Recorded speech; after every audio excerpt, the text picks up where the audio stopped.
चलिए, नया चैप्टर शुरू हो गया था आप लोगों में।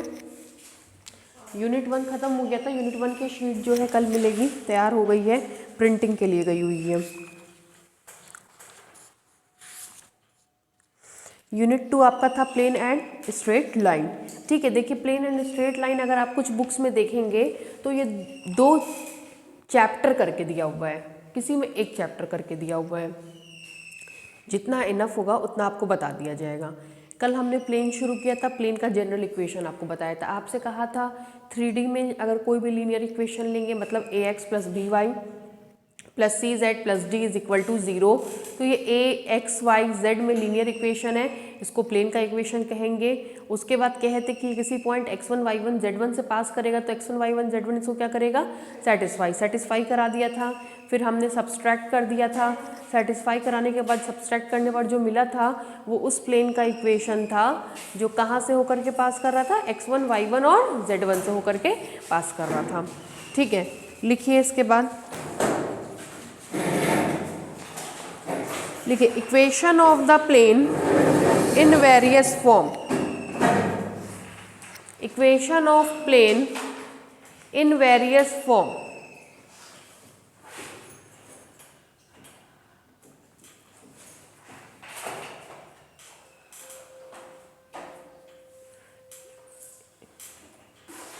Equation of plane in various form. Various form का मतलब डिफरेंट फॉर्म में। अब हम लोग प्लेन के इक्वेशन को पढ़ेंगे। आप लोगों ने स्ट्रेट लाइन का ही बहुत तरह का फॉर्म पढ़ा था, हम कहीं और नहीं जाएंगे, पहले हम स्ट्रेट लाइन पाएंगे। A x plus B Y plus C is equal to 0, ये जनरल फॉर्म हुआ करता था। फिर Y is equal to M X plus C, slope form हुआ करता था। उसके बाद उसमें आपने पढ़ा था कि X minus x1 plus Y minus y1, A X minus x1 plus B Y minus y1 plus C is equal to 0, origin से पास करने वाली लाइन का इक्वेशन था। फिर आपने परपेंडिकुलर फॉर्म में पढ़ा था, A x plus B Y plus D is equal to P करके एक फॉर्म पढ़ा था, परपेंडिकुलर फॉर्म कहा करते थे। मतलब आपने अलग अलग तरीके के फॉर्मेट्स पढ़े थे स्ट्रेट लाइन में। इंटरसेप्ट फॉर्म पढ़ा था, X upon A plus Y upon B is equal to 1, जब ए और बी इंटरसेप्ट वाई एक्सेस और एक्स एक्सेस और वाई एक्सेस पे कट करती है। ये मेरे कहने का मतलब है कि स्ट्रेट लाइन में अलग अलग कंडीशन लेकर के अलग अलग तरह के फॉर्म आप लोगों ने पढ़े थे, पहले पास्ट में पढ़ा हुआ है। ठीक इसी तरह से प्लेन के भी हम लोग अलग अलग फॉर्मेट पढ़ने चल रहे हैं कि क्या होगा जब प्लेन एक्स एक्सेस को कट करेगा, इस पॉइंट से पास करेगा, परपेंडिकुलर ड्रॉ किया जाएगा, मतलब अलग अलग तरह का फॉर्मेट हम लोग पढ़ेंगे। ठीक है, लिखिए equation of the plane in various form. पहला पार्ट लिखिए इसमें, equation of plane in normal form.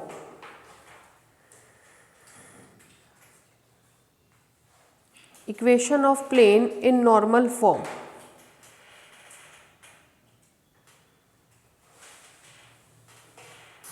लिखिए let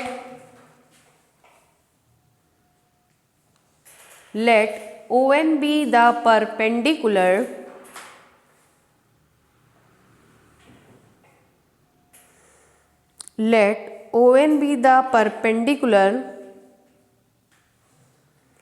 from the origin to the plane ABC, from the origin to the plane ABC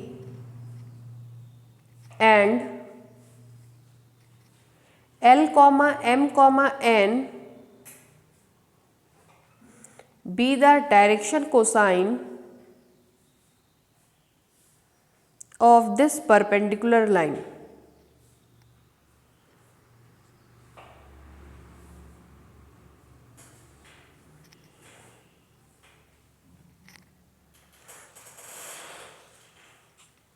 full stop.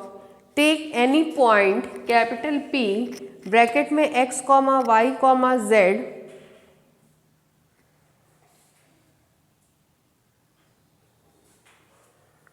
on the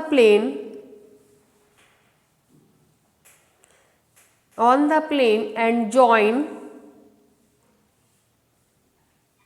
capital P to capital N। देखिए क्या कह रहे हैं।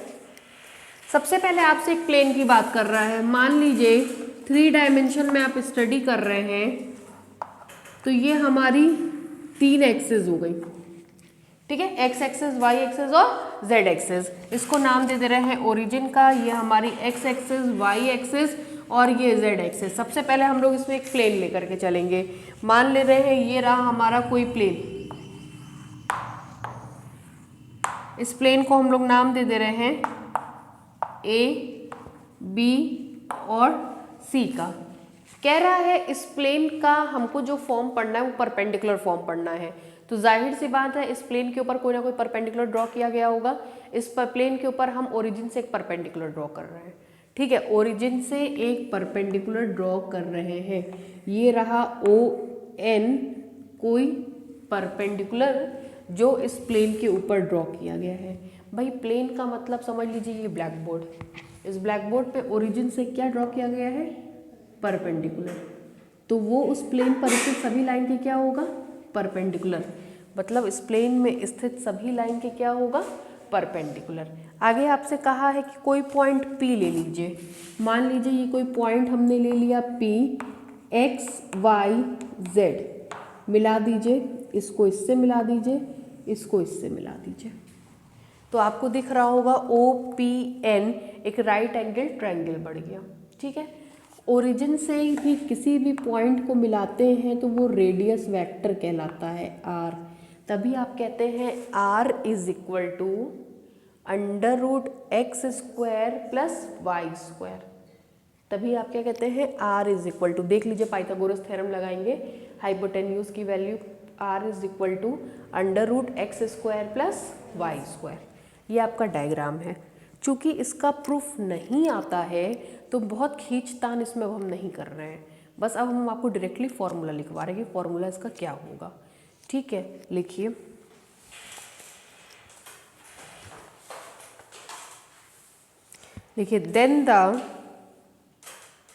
Then the equation of plane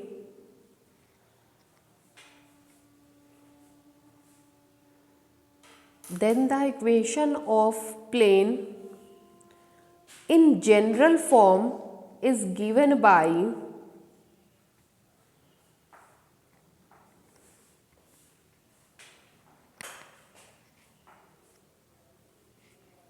general form में plane का equation क्या होता है, ax plus by plus cz plus d is equal to 0। लिखिए, ax plus by plus cz plus d is equal to 0।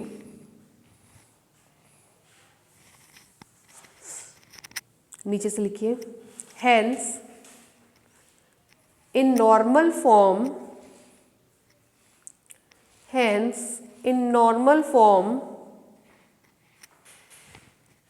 the equation of plane is given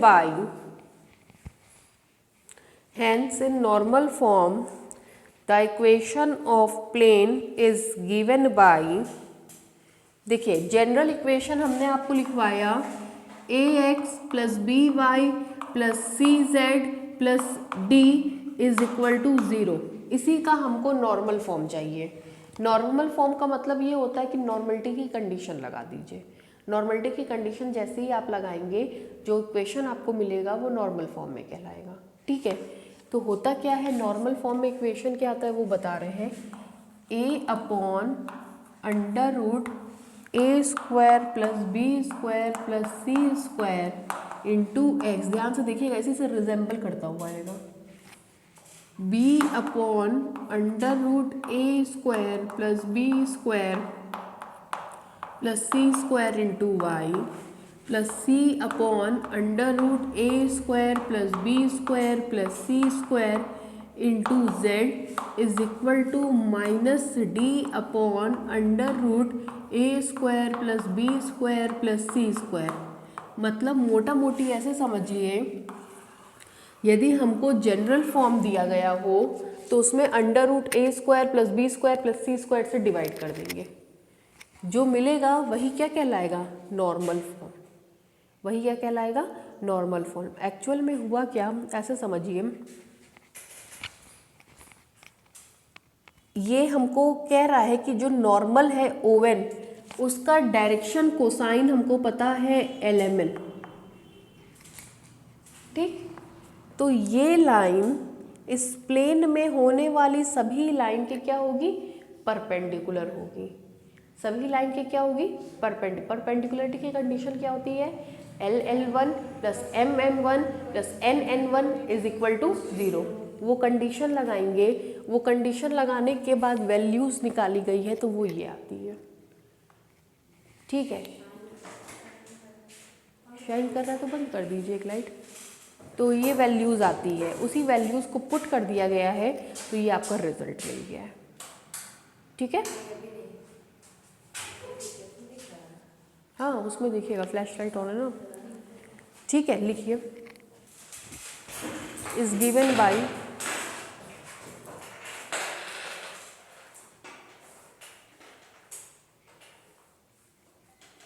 आप लोग भी अपने साथ वाले बच्चों को ना थोड़ा सा बताइए कि कहीं ऑनलाइन ऑफलाइन चल रहा है। अब हमको कल 3-4 बच्चों ने अप्रोच किया ऑनलाइन के लिए, उनको पता ही नहीं था कि अपने यहाँ ऑनलाइन कहीं चल रहा है। वो जहाँ पढ़ते थे, हम नाम नहीं लेंगे भाई, कैमरा ऑन अच्छा नहीं लगता है, वहाँ पे क्लास रेगुलर नहीं चलता था। हफ्ते में 3 दिन चल रहा है, अचानक से मैसेज आ रहा है कि नहीं चलाएंगे क्लास, तो बड़ा परेशान हो रहे थे। तो उनको किसी के थ्रू पता चला तो ये हुआ कि मैम हम लोग को पता ही नहीं। तो हमने बोला भाई हम लोग का नया वेंचर है इसलिए पता नहीं चल रहा है बहुत से बच्चों को। तो आप नहीं, कोई बात नहीं, दूर की कोई बड़ी की बात नहीं, लेकिन जिसको ज़रूरत है, जो वास्तव में पढ़ना चाह रहा है, उनको आप लोग बताइए। तो अब 4 बच्चे जो है ऑनलाइन ऐड हुए हैं। ठीक है, पहले के 2-3 बच्चे हमारे यहाँ के थे। तो मेन बात क्या है कि लोगों को अप्रोचिंग ही नहीं हो रही है, तो कम से कम अप्रोच करिए। और अप्रोचिंग है होगी कैसे, जब कॉलेज रेगुलर खुलेगा, आप लोग आपस में बातचीत करेंगे कि हाँ हम यहाँ पढ़ते हैं या ऐसी जगह पढ़ते हैं जहाँ ऑनलाइन ऑफलाइन दोनों हैं। तो थोड़ा सा ना लोगों को अप्रोच करिए, कम से कम बताइए। बाकी तो देखिए अपना पर्सनल चॉइस होता है, ठीक है, लेकिन बताइए। और कोर्स हमारे यहाँ 100% कम्प्लीट होता है, पहले भी हुआ था, हर बार होता है, इस बार भी होगा। हम लोग ने भीषण कोविड में ख़त्म किया था, तो ये तो नॉर्मल डेज़ है भाई। यही हुआ ना कि कैमरा लग गया, 4-4 5-5 घंटा रिकॉर्डिंग हो रही है, 4-4 5-5 घंटे का वीडियो जा रहा है, लेकिन हुआ था कोर्स कंप्लीट पूरा हो गया भाई। दूसरा लिखिए, equation of plane in terms of, diagram बना लीजिएगा इसका, नहीं बनाया हो तो। Equation of plane in terms of intercept on the axis.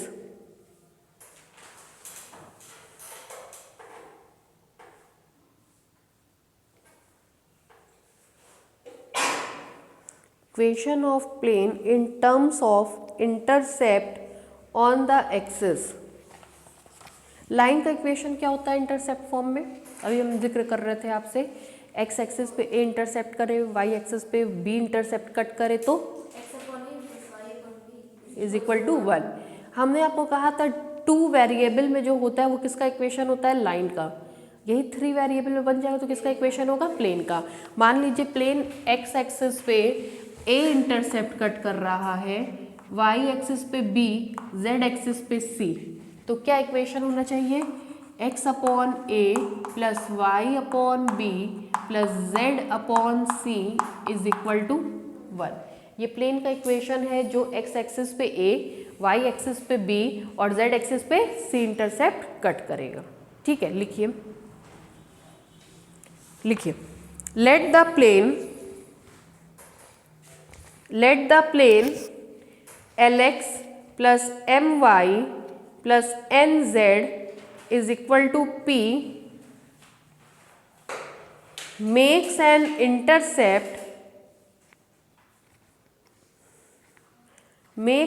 intercept small a comma small b comma small c on the coordinate axis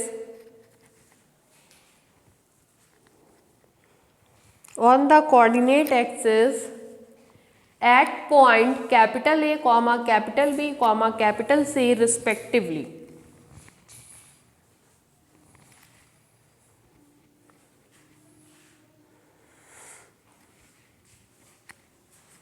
That is OA is equal to small a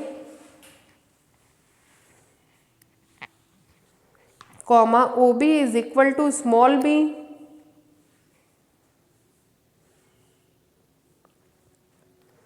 and O C is equal to small C,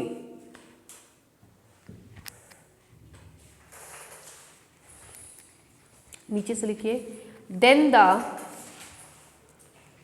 equation of plane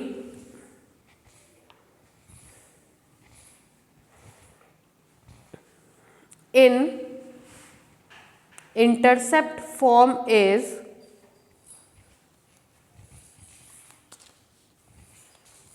लिख लीजिए, x upon A plus Y upon B plus Z upon C is equal to 1।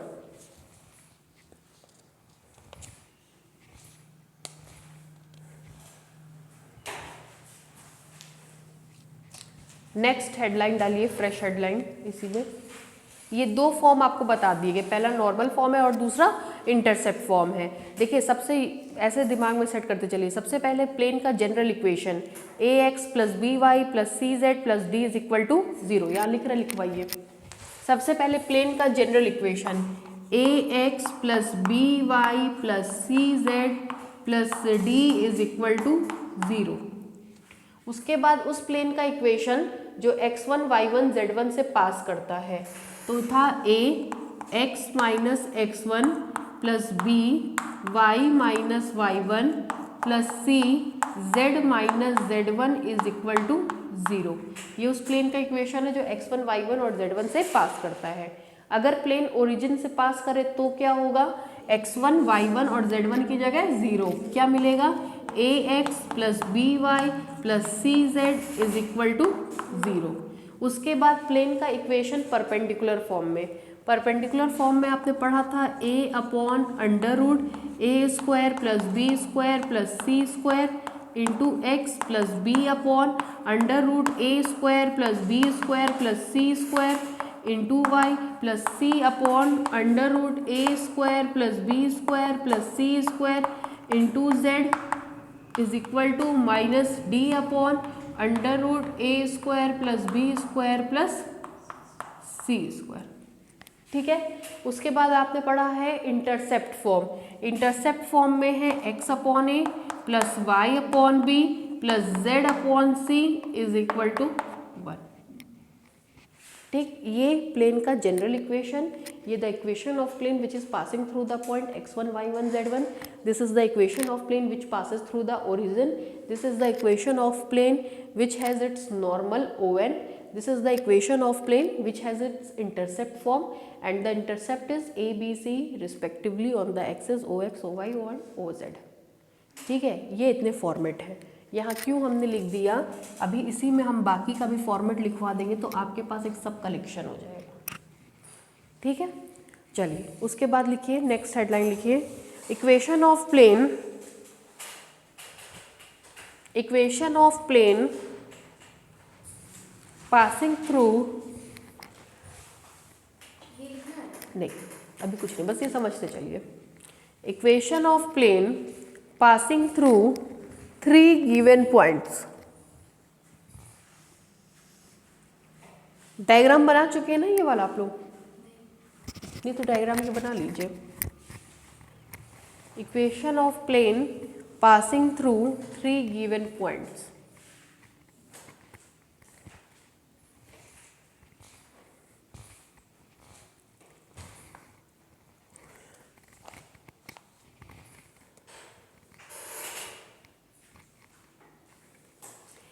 ऐसे plane का equation निकालना है जो 3 point से होकर के पास कर रहा है। अभी तक जो हमारा प्लेन था वो कितने पॉइंट से होकर के पास कर रहा था, 1। सेकेंड वाला इक्वेशन देखिए, a x minus x1 plus B Y minus y1 plus C z minus z1 is equal to 0। अब जो प्लेन है वो कितने पॉइंट से पास करेगा, 3। मान लीजिए ये रहा प्लेन का general equation. If this equation passes through 3 given points x1 y1 z1, x2 y2 z2, x3 y3 z3, then all these 3 points satisfying this equation। क्यों सेटिस्फाई करेगा? चलिए तो बताइए कि सेटिस्फाई करने के बाद क्या आएगा। मिटा रहे हैं हम उधर।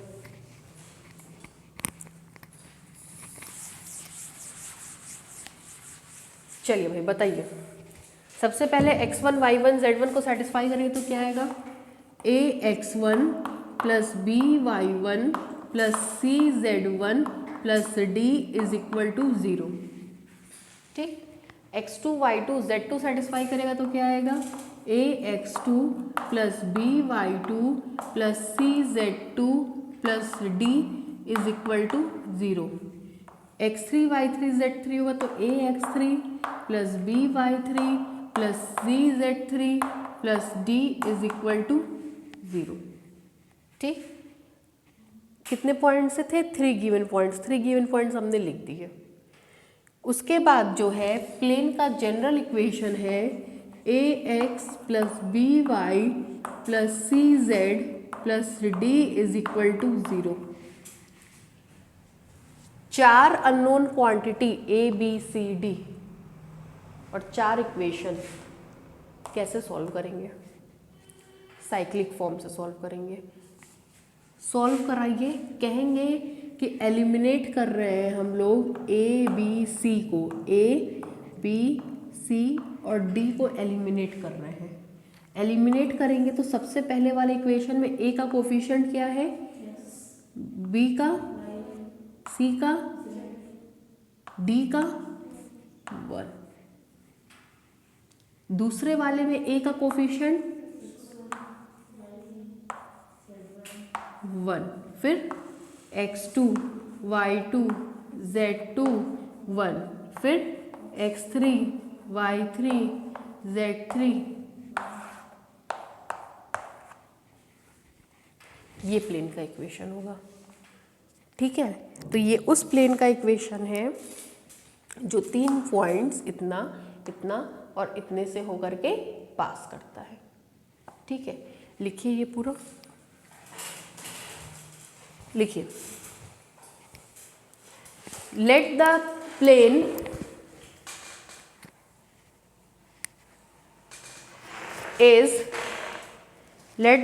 Is ax plus by plus cz plus d is equal to 0। ax plus by plus cz plus d is equal to 0। नीचे से लिखिए let this plane passing through, let this plane passing through 3 given points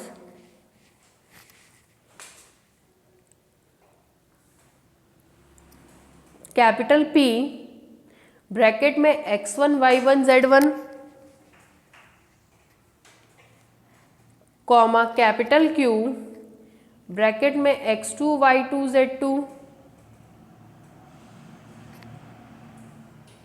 and capital R bracket में x3 y3 z3।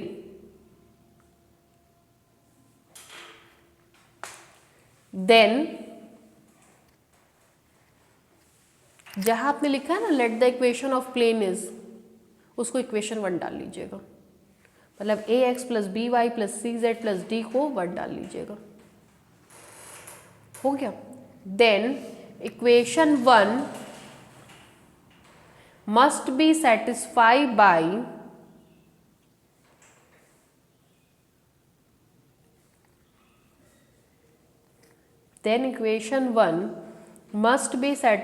by points P, Q and R।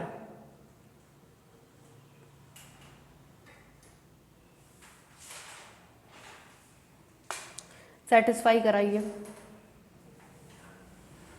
ax1 plus by1 plus cz1 plus d is equal to 0, equation number 2।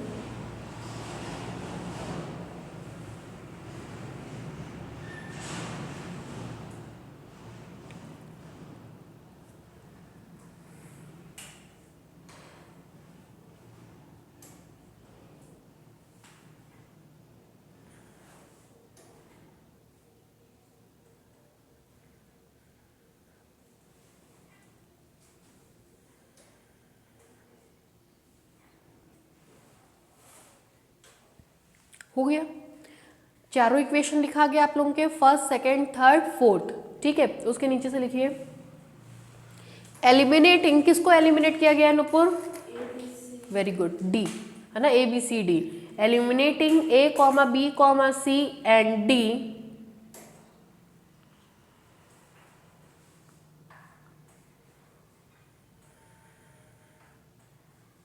From equation 1, 2, 3 and 4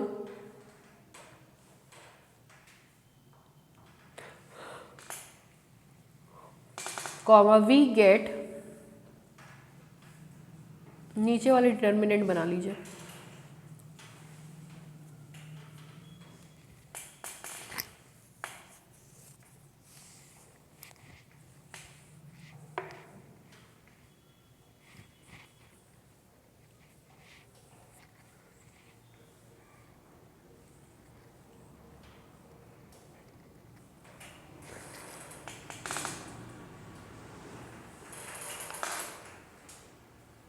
हो गया। नीचे से लिखिए which is the equation of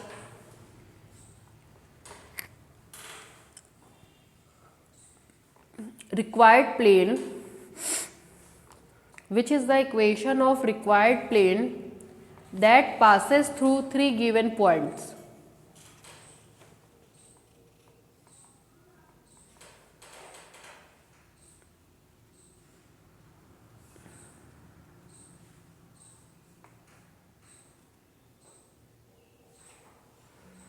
That passes through 3 given points. डालिए remark,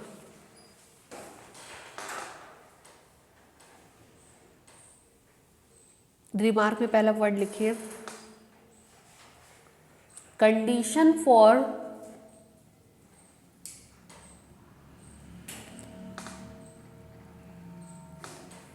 four points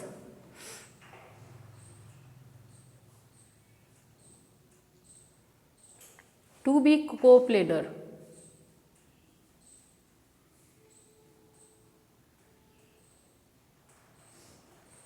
condition for 4 points to be coplanar. चलिए अब ध्यान से सुनिए, कोप्लेनर का मतलब क्या होता है?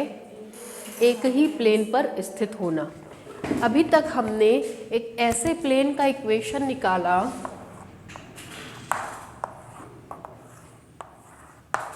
जो 3 पॉइंट से पास करता था। पहला पॉइंट था x1 y1 z1, दूसरा पॉइंट था x2 y2 z2 और तीसरा पॉइंट था x3 y3 z3। ठीक, कह रहा है कि 4 पॉइंट्स के कोप्लेनर होने की कंडीशन। तो पहली बात तो वो चारों पॉइंट एक ही प्लेन पे होंगे तभी कोप्लेनर कहलाएंगे। मान लीजिए चौथा पॉइंट है हमारा x4 y4 z4। ठीक, ये उस प्लेन का इक्वेशन है ये विच passes through from 3 given points. ठीक, लेकिन अगर चौथा पॉइंट भी कोप्लेनर है तो वो उसी प्लेन पे स्थित होगा। अगर ये इसी प्लेन पर स्थित है तो इसके इक्वेशन को क्या करेगा? सेटिस्फाई करेगा। तो जहाँ जहाँ x y z है वहाँ वहाँ हम क्या कर देंगे? x4 y4 z4। और जैसे ही करेंगे तो जो कंडीशन आएगी which is the condition of coplanarity. क्यों कोप्लेनर होगा? हमने उस प्लेन का इक्वेशन लिखा जो इन 3 पॉइंट से होकर के क्या करता है? पास करता है। हमको दिखाना है कि कोई चौथा पॉइंट भी कोप्लेनर है। चौथा पॉइंट भी कोप्लेनर मतलब चौथा पॉइंट भी इसी प्लेन पे स्थित है। अगर चौथा पॉइंट इसी प्लेन पे स्थित है तो इसके इक्वेशन को क्या करेगा? सेटिस्फाई। तो जैसे ही आप सेटिस्फाई कराओगे वो अपने आप किसकी कंडीशन हो जाएगी? कोप्लेनरिटी की। कोप्लेनर होने का मतलब एक ही प्लेन पे होगा। एक ही प्लेन पे होगा तो उस प्लेन के इक्वेशन को क्या करेगा? सेटिस्फाई। जैसे ही आप सेटिस्फाई कराएंगे काम खत्म। ठीक, जरा सा हम फॉर्मूले को सुंदर बनाने के लिए एक ट्विस्ट लाएंगे। देखिएगा, हमने कहा कि x4 y4 z4 इसको इक्वेशन को क्या करेगा? सेटिस्फाई। तो यहाँ पे क्या आ जाएगा? x4 y4 और, लेकिन देखने में बहुत गंदा लग रहा है, अच्छा नहीं लग रहा है ना। ऊपर चौथी लाइन, फिर फर्स्ट लाइन, फिर सेकेंड लाइन, फिर थर्ड लाइन, देखने में बड़ा गंदा लग रहा है। ठीक, तो कैसे करेंगे? ध्यान से सुनिए। या तो इन सबको आपस में इंटरचेंज कर दीजिए, है ना। इंटरचेंज करते जो रिजल्ट आएगा वो आपका हो जाएगा। या दूसरा कंसेप्ट बिल्कुल बता रहे हैं, या तो इंटरचेंज कर दीजिए। इसको इससे इंटरचेंज करेंगे तो ऊपर, फिर इसको इससे इंटरचेंज करेंगे तो x2 और x4 वाला ऊपर, फिर इंटरचेंज करेंगे तो x3 ऊपर और x4 क्या हो जाएगा?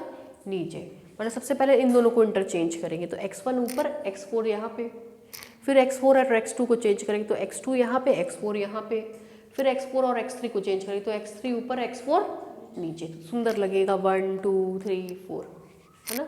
या फिर दूसरा तरीका x2 y2 z2 x3 y3 z3 x4 y4 z4 से पास करने वाले प्लेन का इक्वेशन लिखवाइए। किस किस पॉइंट से बोले हैं? x2 y2 z2 x3 y3 z3 x4 y4 z4 से पास करने वाले प्लेन का इक्वेशन लिखवाइए। तो सबसे पहले हमने कहा था कि ऊपर वाली लाइन में क्या लिखाएगा? x y z 1। दूसरी वाली लाइन में क्या लिखवाएगा? x2 y2 z2 1। तीसरी लाइन में x3 y3 z3 1। चौथी लाइन में x4 y4 z4 1 is equal to 0। ठीक, ये प्लेन किस पॉइंट से पास कर रहा है? x1 y1 z1 से, तो वो इसको क्या करेगा? Satisfy is equal to 0। एक तरीका ये हुआ। ठीक है, तो कोई भी तरीका लेके चल सकते हैं, मतलब हम ये आपको दिखा रहे थे कोई भी तरीका ले हमेशा आंसर क्या आएगा? सेम, क्योंकि ये डिटर्मिनेंट है। डिटर्मिनेंट में दो रो को या दो कॉलम को आपस में इंटरचेंज करेंगे, माइनस साइन में आएगा, माइनस को उधर भेज देंगे जीरो की तरफ, माइनस रिमूव हो जाएगा, तो आपको आपका रिजल्ट मिल जाएगा। ठीक है, देखने में सुंदर क्या लग रहा था? x1 y1 z1 पहले, x2 y2 z2 फिर x3 y3 z3 and then x4 y4 z4। Clear है? लिखिए ये बात, लिखिए। रिमार्क में लिखिए late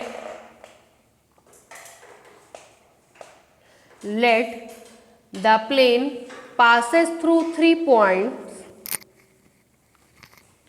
Let the plane passes through 3 points x1 y1 z1 एक ब्रैकेट में, कॉमा x2 y2 z2 दूसरे ब्रैकेट में, कॉमा x3 y3 z3 तीसरे ब्रैकेट में, is given by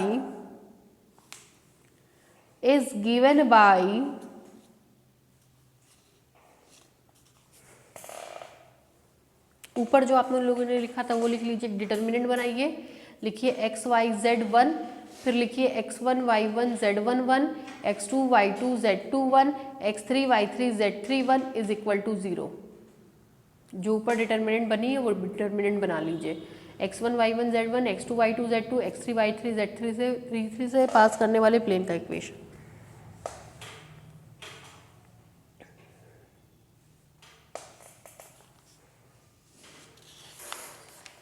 हो गया? इतने में कोई डाउट है आप लोगों को? क्लियर है सब चीज़ें? समझ में आ रहा है क्या किया जा रहा है इसमें? हमने ये इतने सारे इक्वेशन अभी तक प्लेन के आपको पढ़ाए हैं। अब एक नया आर्टिकल उसमें ऐड किए कि 3 पॉइंट से पास करने वाले प्लेन का इक्वेशन।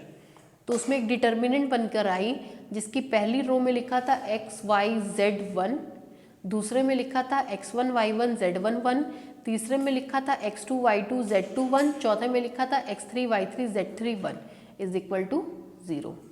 अब हम आपको कोप्लेनरिटी की कंडीशन बता रहे हैं।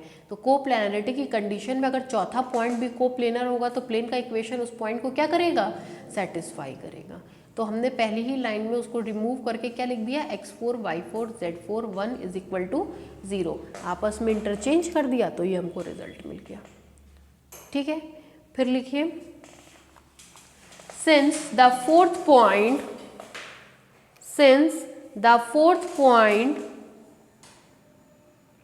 x4 y4 z4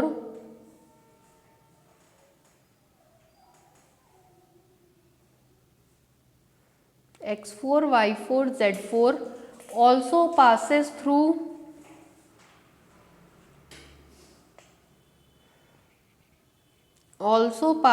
through the equation of plane, then it must be satisfy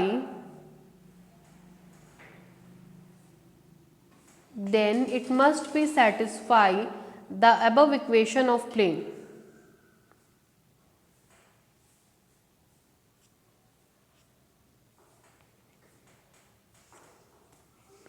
full stop. Hence वो वाला लिखिए इक्वेशन x4 y4 z4 वाला।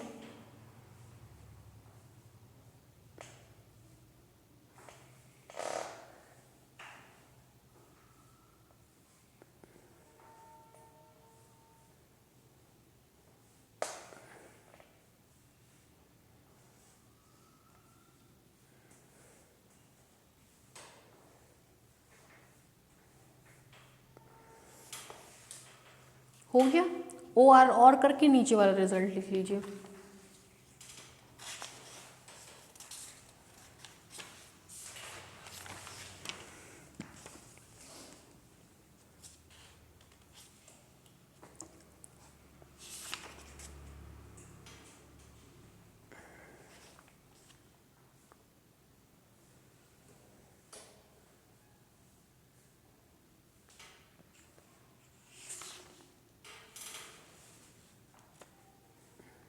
हो गया। नीचे से लिखिए which is the condition for 4 points to be coplanar.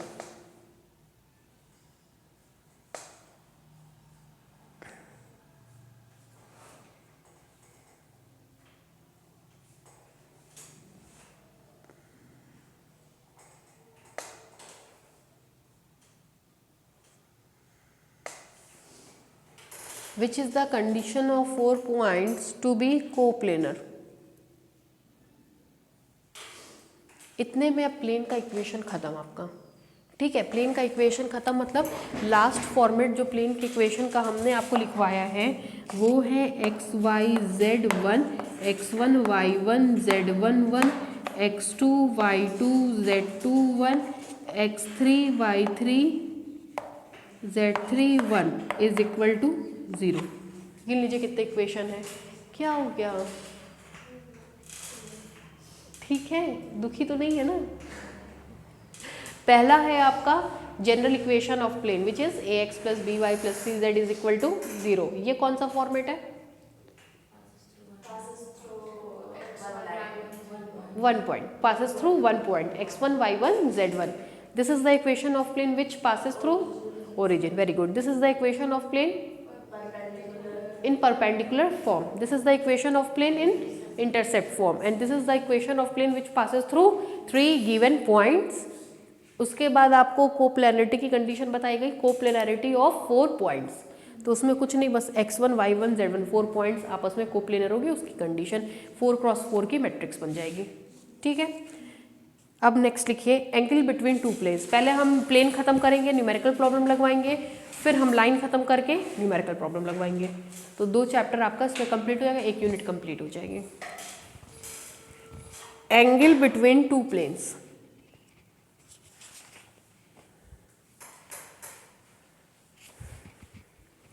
Angle between 2 planes देखिए,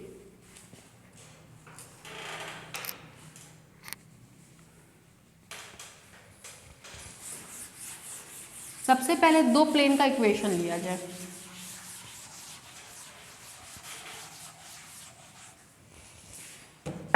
मान लीजिए पहले प्लेन का इक्वेशन है ax plus B Y plus C Z plus D is equal to 0 और दूसरे प्लेन का इक्वेशन है a dash x plus B dash y plus C z dash plus d dash is equal to 0। 2 planes का equation है।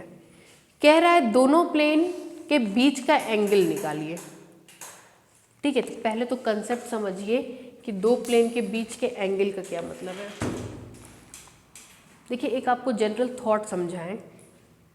जो thought हम आपको समझा रहे हैं वो भी जस्ट बीएससी 3rd ईयर वालों को हमने समझाया था निकलते निकलते। जब भी प्लेन की बात होती है तो प्लेन के को डिफाइन करने के लिए हमेशा उसके नॉर्मल की ज़रूरत पड़ती है। हमेशा, चाहे आप छोटे स्टैंडर्ड में पढ़ें, चाहे बड़े क्लास में पढ़ें, चाहे बीएससी में पढ़ें, एमएससी में पढ़ें, ये एक जनरल फैक्ट है कि प्लेन को डिफाइन करने के लिए किसकी ज़रूरत पड़ती है? हमेशा उसके नॉर्मल की। अगर नॉर्मल है तो आप प्लेन को डिफाइन कर पाएंगे, नॉर्मल नहीं है तो प्लेन को डिफाइन नहीं कर पाएंगे। जैसे अगर ये प्लेन है, ये प्लेन, एक कोई दूसरा प्लेन ले लीजिए, ये सरफेस नीचे वाला जिस पे हम लोग खड़े हैं वो ले लीजिए, और कहें इस प्लेन और इस प्लेन के बीच का एंगल बताइए, तो कैसे बताएंगे? प्लेन का एंगल कैसे बताएंगे?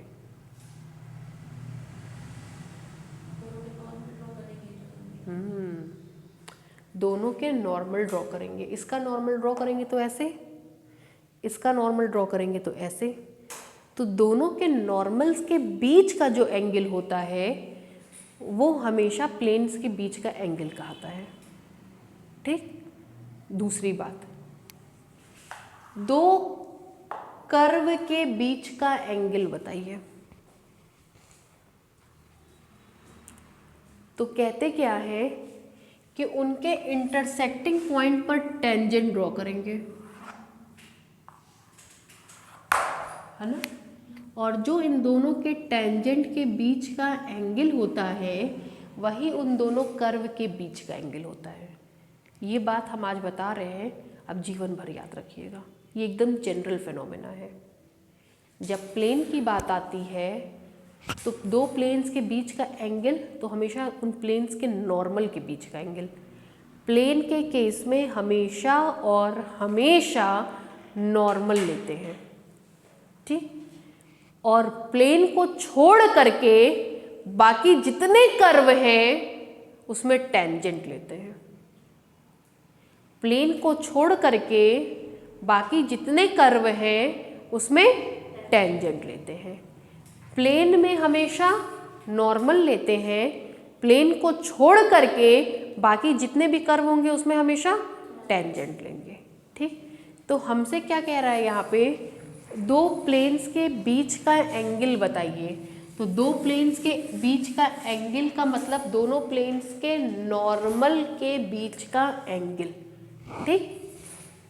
दोनों प्लेन्स के नॉर्मल के बीच का एंगल, ठीक। दूसरी बात, ये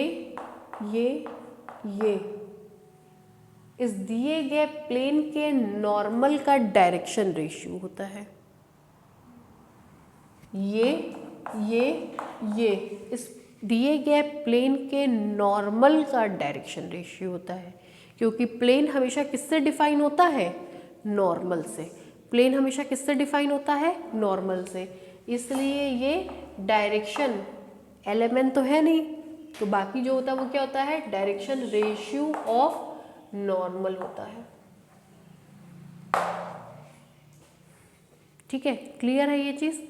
क्या बोले कि दो प्लेन का इक्वेशन है, दोनों प्लेन के इक्वेशन, प्लेन का नाम जब भी आए दिमाग में तुरंत स्ट्राइक करना चाहिए कि normal.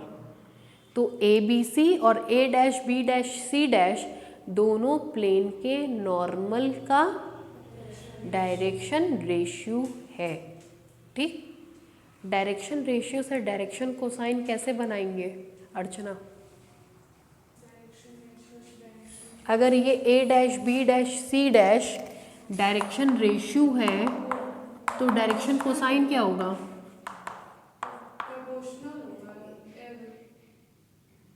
A' upon under root A' square plus B' square plus C' square. दूसरा B' upon under root A' square plus B' square plus C' square. तीसरा C' upon under root, same चीज़, ठीक है। ऊपर वाला बोलिए अर्चना।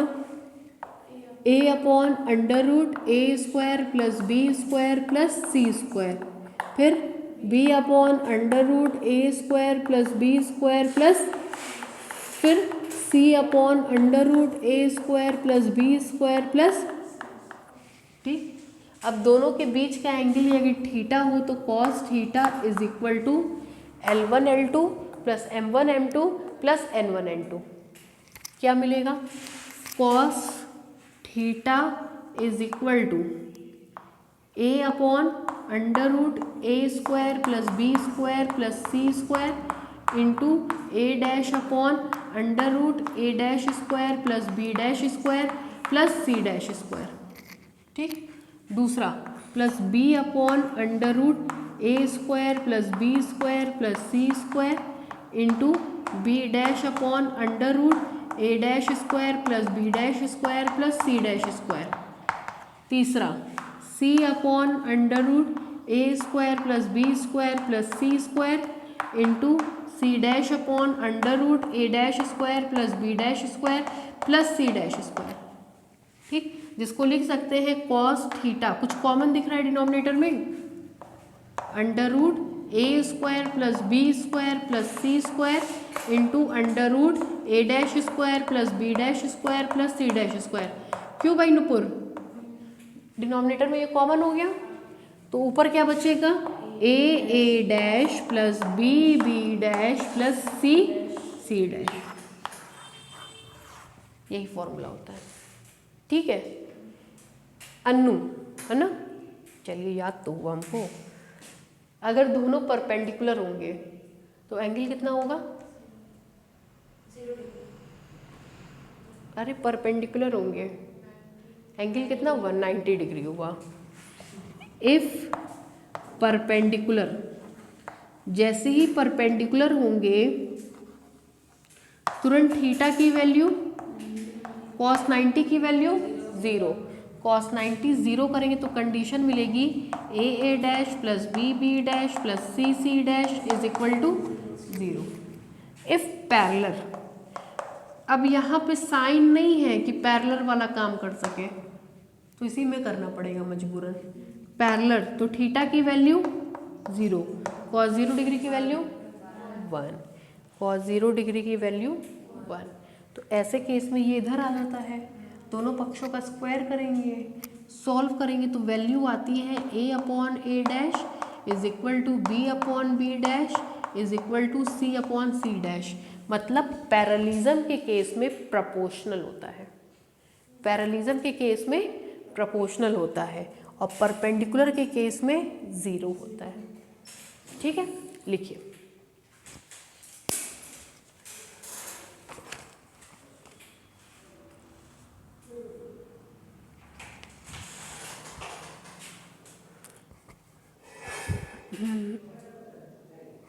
एंगल बिटवीन टू प्लेन्स, बस directly लिख लीजिए। Let a x plus B Y plus C Z plus D is equal to 0।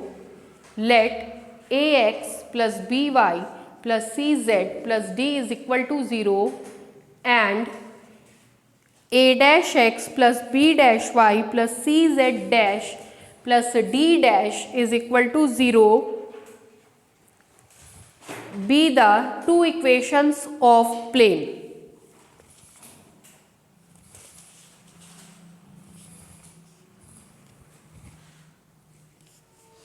नीचे से लिखिए क्लियरली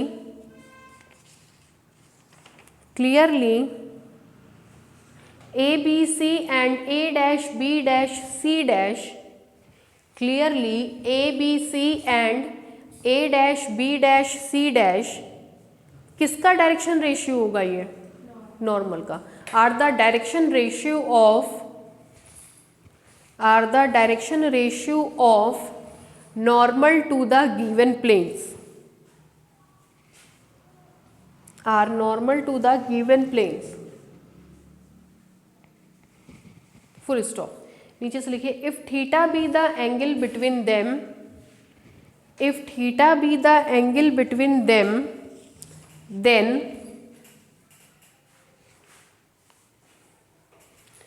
ये दोनों लिख लीजिए, बाकी कल लिखाएंगे, सर आगे वेट कर रहे हैं।